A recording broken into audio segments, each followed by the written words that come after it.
O objetivo do programa Em Pauta é trazer com transparência e simplicidade a você, cidadão, todos os trabalhos realizados pelos vereadores aqui na Câmara Municipal. Por isso, a nossa convidada de hoje é a vereadora Cássia Gonçalves, a Cássia do PT. Tudo bem, Cássia? Como vai? Um prazer recebê-la aqui. Tudo bem, o prazer é todo meu, sempre com muita alegria, né, que a gente tem essa oportunidade de estar falando, né, um pouco do nosso trabalho, da nossa atuação aqui para a TV Câmara. Com certeza. Bom, como o intuito do programa realmente é trazer todos os trabalhos, sejam eles moções, requerimentos, indicações ao Executivo, projetos de lei, nós vamos perguntar agora para a vereadora sobre o trabalho em 2025, esse balanço. Vamos começar pelas indicações, pelos ofícios feitos. Pode comentar um pouco, vereadora, sobre o seu trabalho nesse ano?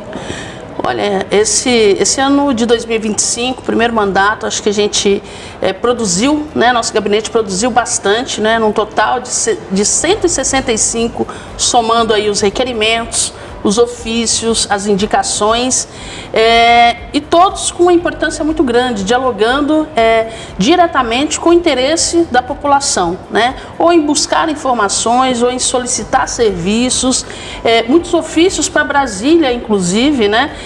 Solicitando ao presidente da República, aos ministros, né, de Estado, que dessem atenção aos projetos enviados aqui por Caraguatatuba. Então, assim, foi um ano de muito trabalho, onde nosso gabinete trabalhou bastante, aí de acordo com as caminhadas que nós fizemos aí, com os nossos gabinetes itinerantes, né? Fizemos 4 gabinetes itinerantes em diversos bairros, né? Ouvindo de fato a população.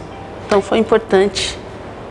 Uma das coisas, até que conversei com outros vereadores, são essas visitas técnicas, né? Seja elas em prédios públicos ou nos bairros principalmente. Sim. E o que eu perguntei para eles foi essa aproximação com a população, o quanto ela é importante para saber o que está acontecendo na região sul, na região norte, na região central. Se puder falar um pouco sobre como é isso dentro do seu gabinete. Então, quando nós dialogamos com a população, né, até a eleição, nós tínhamos sempre uma fala: nós queremos fazer um mandato democrático, um mandato popular e um mandato participativo. E para isso, a gente tem que estar no meio do povo, né? Então, nós fizemos 4 gabinetes itinerantes, né? Onde aos sábados, às 14 horas, a gente colocava a mesinha, a cadeira, montava a nossa barraca, divulgava para a nossa população, né? Para a população local, que a vereadora Cássia, com toda a equipe, estariam ali para poder ouvir, para poder receber as demandas. E com isso a população ia, levava as demandas, tirava as dúvidas, a gente dava as orientações, disso saía indicação, saíam ofícios. Eu sou uma pessoa que gosto muito de andar nas feiras, sempre gostei, né? Continuei, após vereadora, mais ainda caminhando nas feiras, né? Na Feira do Travessão, na Feira do Rolo, na Feira do Porto Novo, que é onde a gente encontra a cidade inteira, né? Aos sábados e aos domingos, onde a gente pode, de fato, dialogar, né, com a população trabalhadora, que não tem, né, tempo, às vezes, de vir aqui num dia de semana para poder trazer, né, a sua demanda ou tirar a sua dúvida. Então, para a gente é fundamental esse contato, né, com a população. A importância também de ir até eles, né? Não somente eles virem até, né? E a gente sempre falou, durante a campanha eleitoral, a gente vai às ruas, anda todos os bairros pedindo voto. Então, nada mais justo de quando, né, a gente está aqui nesse lugar, também ir até eles, também para ouvir as demandas. Então, eu acho que é fundamental essa atenção, esse olhar, né, um olhar mais empático, né? Porque essa política só de gabinete fechado, de 4 paredes, não é uma coisa que combina muito, e, aliás, não combina nada com o mandato popular, com o mandato que tem rodinha no pé e que gosta do povão. É verdade. Antes de falarmos sobre os projetos de lei, uma das pautas que eu quero trazer aqui no Em Pauta, que são as comissões, né, de assuntos relevantes, que é a Cardo Transportes, a qual você, né, ali junto com os outros vereadores, o vereador Maurílio, né, o vereador Danster também, que tem esse compromisso com a cidade através da mobilidade urbana que tem acontecido em Caraguatatuba. Esse último ano de 2025 foi um ano muito conturbado por isso, a população reclama e continua reclamando bastante, né, desse problema com o transporte. Se puder falar o porquê dessa iniciativa, o que vocês têm feito em relação a isso? Eu queria pontuar que a minha caminhada política eleitoral começou pela luta por um transporte público de qualidade, onde a gente tivesse uma empresa que prestasse de verdade um serviço de qualidade para a população. Isso lá em 1998, ou seja, tem uns anos. E aí nessa caminhada, até chegar aqui a nossa luta foi, né, na nossa plataforma, tinha a defesa de um transporte público de qualidade para a população. Sou uma defensora da tarifa zero, né, e que em breve vai virar uma política nacional. Então, assim, os municípios vão acabar acatando, né, essa política nacional, né, do governo Lula. E caminhando aí nas feiras, dialogando com a população, principalmente com a população trabalhadora, a gente se deparou com muitas reclamações a respeito da eficácia do transporte público em nossa cidade.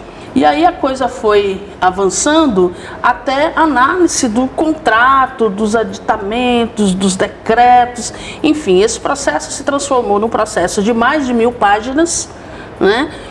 Nós tivemos que pedir uma prorrogação dessa comissão para que a gente entregue agora esse ano, né, de 2026, foram mais 90 dias, pegou recesso, um relatório apontando aí todas as deficiências da entrega do serviço e apontando também uma melhora para que a gente entregue aí para a população aí um trabalho de qualidade.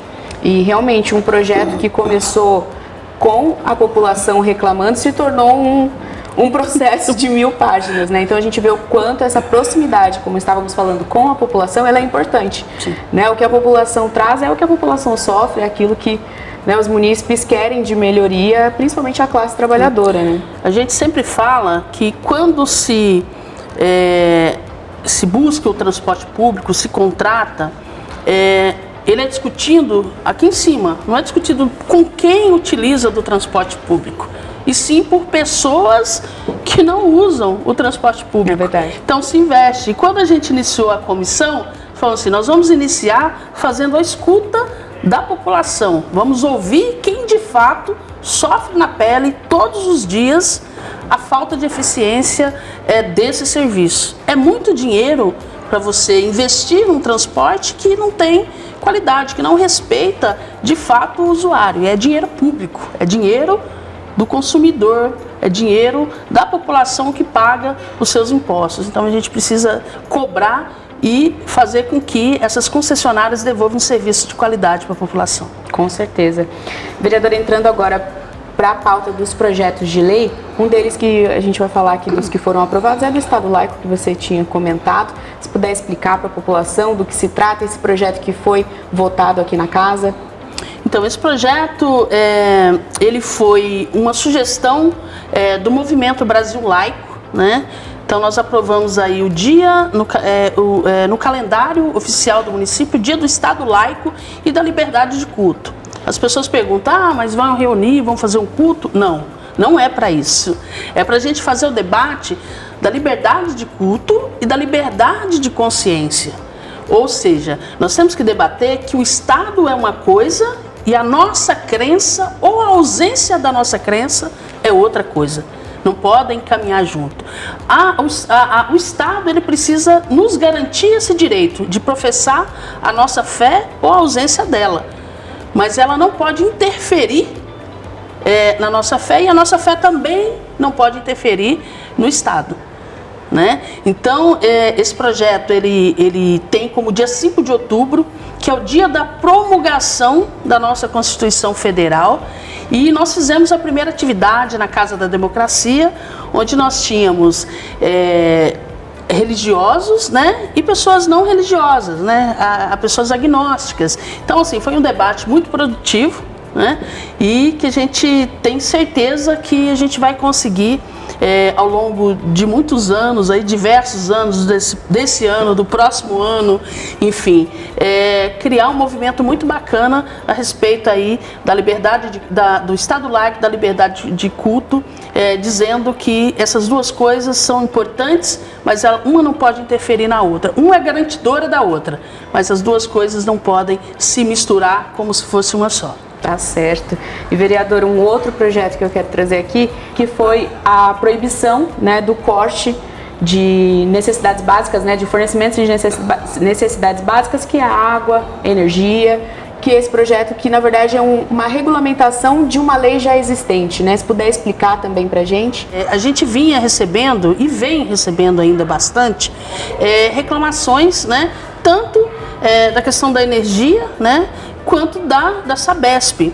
E aí a gente viu que tinha uma lei, que existe uma lei federal e que precisava regulamentar. Porque assim, a concessionária chega, faz a interrupção da energia ou da água, que é um direito básico de todo cidadão, às 4 horas da tarde de uma sexta-feira. Qual tempo você tem aí de restabelecer essa energia ou o abastecimento de água? Pagar a conta, né? Nenhum, não tem banco aberto, você não tem a concessionária funcionando. E aí nós vimos que tinha essa possibilidade, falamos, não, vamos regulamentar. Então, do meio-dia da sexta-feira até a segunda-feira útil, né, da segunda-feira após, né, que é o dia útil, às 8 da manhã, é proibido se fazer a interrupção de energia e de água, e também nos feriados, feriado nacional, estadual, feriado municipal e nos pontos facultativos. Com certeza. Vereadora, por último, eu gostaria de falar sobre uma noite de emoções que teve aqui para os fazedores de cultura, que foi uma noite realmente que muitas pessoas vieram, muitas pessoas compareceram, não somente aqueles que fazem cultura, mas que a consomem também, principalmente na nossa cidade. Então, se puder falar pra gente o porquê, né, de juntar todos eles e fazer uma noite tão festiva. Então, pra gente, primeiro foi uma honra poder fazer esse reconhecimento a alguns coletivos de cultura, né? E esse ano a gente vai ter muito mais. A gente tinha esse compromisso de reconhecer e fortalecer quem produz cultura, quem faz cultura e as pessoas que consomem, né, essa cultura popular. E vai ser assim, vamos ter muitos momentos de alegria como aquele de 2025. Perfeito. Vereadora, eu quero agradecer a sua participação aqui no nosso programa. Muito obrigada por trazer esse balanço de 2025. Obviamente, é um tempo curto que a gente não consegue falar de absolutamente tudo o que foi feito, o que foi falado durante o ano aqui na Câmara, mas os pontos principais dos trabalhos feitos, com certeza acredito que nós pontuamos. E se quiser deixar um recado para a população sobre o ano de 2026 que está iniciando e também o que foi 2025 nesse seu primeiro mandato. Então, 2025 foi um ano de muito trabalho, né, onde a gente descobriu muitas coisas, aprendeu, né, primeiro mandato, apesar de já ter uma caminhada na política, tudo é muito diferente, né, e eu finalizo 2025 com a sensação de quem cumpriu, né, aquilo que a expectativa das pessoas que votaram na gente, que deram aquele voto de confiança nas urnas. Então foi um ano que a gente teve as dificuldades e é normal, mas foi um ano que a gente teve aprendizado, mas que a gente produziu muito. Então, assim, ter 2 projetos de leis importantes, todas essas comissões e movimentar todas esses ofícios, requerimentos, indicações, para a gente foi muito importante. Isso prova que o nosso gabinete trabalhou muito. E 2026 é um ano fundamental, que assim, vai ser um ano de muito trabalho. A gente só pede muita força, muita saúde e se coloca à disposição da população para a gente estar sempre dialogando e lutando por todas as demandas coletivas. É importante falar que envolve a comunidade, que envolve mais de uma pessoa. A luta é nossa, pode contar com o nosso mandato, a gente vai estar à disposição. Muito obrigada mais uma vez. Esse foi o nosso Em Pauta com a vereadora Cássia do PT. Não esqueça de nos seguir nas redes sociais, no Instagram, @TV Câmara Caraguatatuba e no YouTube TV Câmara Caraguatatuba, para ficar por dentro de todos os nossos conteúdos. Nos vemos em breve. Até mais!